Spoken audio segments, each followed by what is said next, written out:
عالمی منظرنامے سے خبر ہے کہ ایران نے اپنے جوہری پروگرام پر 3 یورپی ممالک کے ساتھ مذاکرات کے لیے اصولی آمادگی ظاہر کر دی ہے، جبکہ ایرانی میڈیا کے مطابق یہ بات چیت فرانس، برطانیہ اور جرمنی کے ساتھ ہوگی، جو آئندہ ہفتے متوقع ہے۔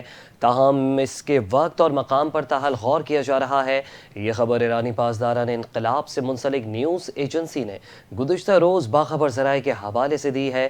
ذرائع کے مطابق ایران اور یورپی ممالک کے درمیان جوہری پروگرام پر بات چیت کی بحالی کے لیے اصول اتفاق ہو چکا اور مذاکرات کا مقام اور تاریخ ابھی طے نہیں ہوئے، اس پر مشاورت جاری ہے۔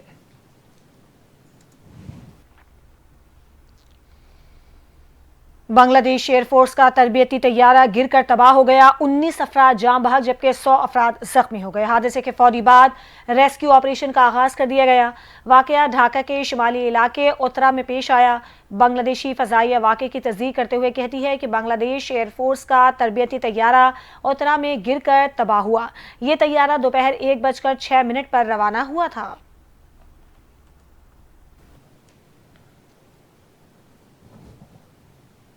پاکستانی کوہ پیما نے بڑا کارنامہ سر انجام دے دیا ہے۔ شاہ دولت نے 8080 میٹر بلند گلیشیئر برم 1 سر کر لی ہے، جبکہ شاہ دولت نے مصنوعی آکسیجن استعمال کیے بغیر 8080 میٹر بلند گلیشیئر برم 1 چوٹی کو سر کیا ہے، جبکہ گلگت سے تعلق رکھنے والے شاہ دولت اتوار کی صبح 11 بجے گلیشیئر کے ٹاپ پر پہنچے تھے اور گلیشیئر کے بعد اب شاہ دولت براڈ پیک سر کرنے کی پیش قدمی شروع کریں گے۔ شاہ دولت اس سے قبل K2 نانگا پربت اور گلیشیئر برم 2 بھی سر کر چکے ہیں۔